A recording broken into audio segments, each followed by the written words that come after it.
Hi, welcome to this episode of the Fitness Coaches Corner. I'm Frank Nash. I'm Joe Waskett.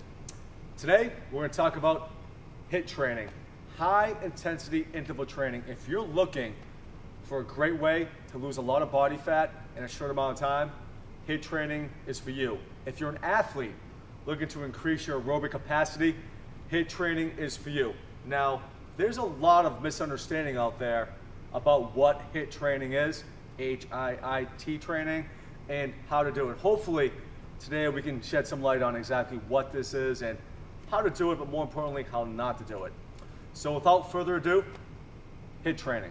So Joe, what is high intensity interval training? It's a great way to get a lot of stuff done in a short amount of time. On that note, Joe, should it be intense? Absolutely. Should you be tired? Absolutely. Good. Now that we laid the groundwork, we're going to go a little more into it. So Joe, besides getting a lot of work done in a short amount of time, what are some other benefits of high intensity interval training? You increase your conditioning vastly, also burn a ton of calories while you're doing it, and a great aid in fat loss. So if I'm an athlete and I want to increase my wind, HIIT training is good? Absolutely. If I'm looking to lose body fat in a short amount of time, HIIT training is going to help me? Yes. Joe, there's a lot of talk out there about what exactly the work to rest ratio should be. Can you just talk a little bit about, is there an exact formula? Do we feel, what is the work to rest ratio? What should it be? Is there a formula? What's going on with this? Okay, nothing is actually set in stone. It depends on the actual person. Some people may have never done anything in their life before, so their rest to work ratio would be much higher. Whereas the average client would be about 2 to 1, meaning 20 seconds on, 10 seconds off, as opposed to some people who can do a 1 to 1 ratio, 20 on, 20 off. Another question we get often, Joe, is high intensity interval training, is it for everyone? Can everyone benefit from this? Yes, everyone can benefit from it, but no, not everybody can do it to its full capacity. The hardest part, in my opinion, is just knowing that person and what they're capable of and what they can do and their work output could be.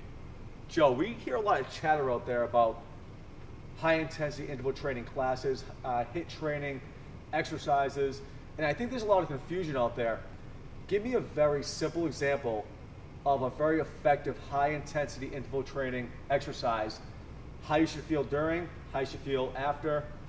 Give us something very simple. I think the most bang for the buck for the average person would have to be the Airdyne bike. Not much coordination is involved. And they can just get on, go as hard as they can, rest, and repeat. When it comes to high intensity interval training, the goal really is not to kick your butt, unless that is your goal, but really we're looking to help you lose body fat and maybe increase your aerobic capacity. There is still a lot of misunderstanding out there about what high intensity interval training is, Joe. What do you think is the biggest misunderstanding out there when it comes to high intensity interval training?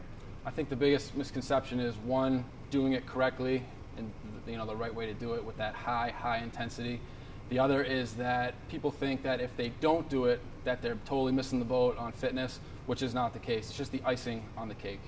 Joe, what would you say to a person who just completed the Airdyne bike you prescribed and said, Joe, that's it, what's next? What would you say to that person? You didn't do it right. Absolutely not. If you can get off a bike, the ropes, doing Tabata squats, and can come over to us and say, hey, what's next? You didn't do it right. Try again next time. What about someone who comes in and says, hey, Joe, I took this great class at the gym. It was a HIIT class. We did 45 minutes of HIIT. What do you say to that person? That's definitely not high intensity interval training. You cannot do it for 40 minutes straight. Short duration, kill yourself, move on. I challenge anyone to just try sprinting as fast as they can for 30 seconds. It ain't pretty. Really. Joe will agree, when it comes to high intensity interval training or just intense in general, you have to experience it to know what it is, and you have to experience it right. Working at 70% and taking a break and being sweaty really isn't cutting it. That's aerobics. That's taking a spin class. High intensity interval training is a form of efficient, high intensity training, a big bang for your buck in a short amount of time. It is a great way to help you lose body fat in combination with nutrition and strength training, but it's also a great way to help increase your aerobic capacity.